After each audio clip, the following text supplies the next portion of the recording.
PM Modi ने जीरोधा के निखिल कामत के साथ पॉडकास्ट की शुरुआत की। प्रधानमंत्री नरेंद्र मोदी ने शुक्रवार 1 को एक पॉडकास्ट में अपने जीवन के कुछ महत्वपूर्ण पहलुओं पर बात की। जीरोधा के संस्थापक निखिल कामत के साथ एक पॉडकास्ट में प्रधानमंत्री ने कहा कि उनके जीवन का एक अहम मंत्र है, कभी भी बुरे इरादे से कुछ भी गलत न करे।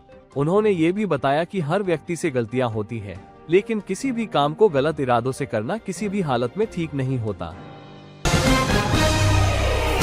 ऑनलाइन गेमिंग कंपनियों को बड़ी राहत, 1 लाख करोड़ के जीएसटी नोटिस पर सुप्रीम कोर्ट ने लगाई रोक। ऑनलाइन गेमिंग कंपनियों और कैसीनो को सुप्रीम कोर्ट से बड़ी राहत मिली है।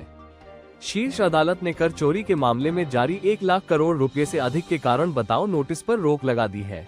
शुक्रवार को न्यायमूर्ति जेबी पारदीवाला और न्यायमूर्ति आर महादेवन की पीठ ने मामले की सुनवाई की।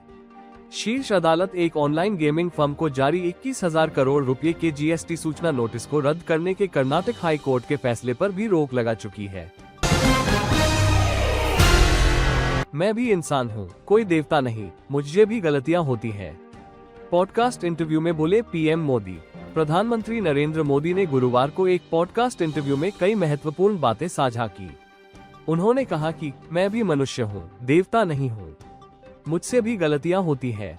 उन्होंने राजनीति में आने के उद्देश्य पर बात करते हुए कहा कि राजनीति में एम्बिशन नहीं बल्कि मिशन होना चाहिए। प्रधानमंत्री मोदी ने ये भी कहा कि राजनीति में अच्छे लोग लगातार आना चाहिए।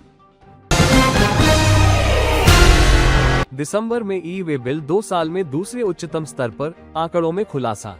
माल और सेवा कर नेटवर्क जीएसटीएन पोर्टल द्वारा जारी आंकड़ों के अनुसार राज्यों के भीतर और राज्यों के बीच माल परिवहन के लिए व्यवसायों द्वारा बनाए गए ई-वे बिल या इलेक्ट्रॉनिक परमिट 24 महीनों में दिसंबर में अपने दूसरे उच्चतम स्तर पर पहुंच गए, जो साल दर साल 17.6% बढ़कर 112 मिलियन तक पहुंच गए।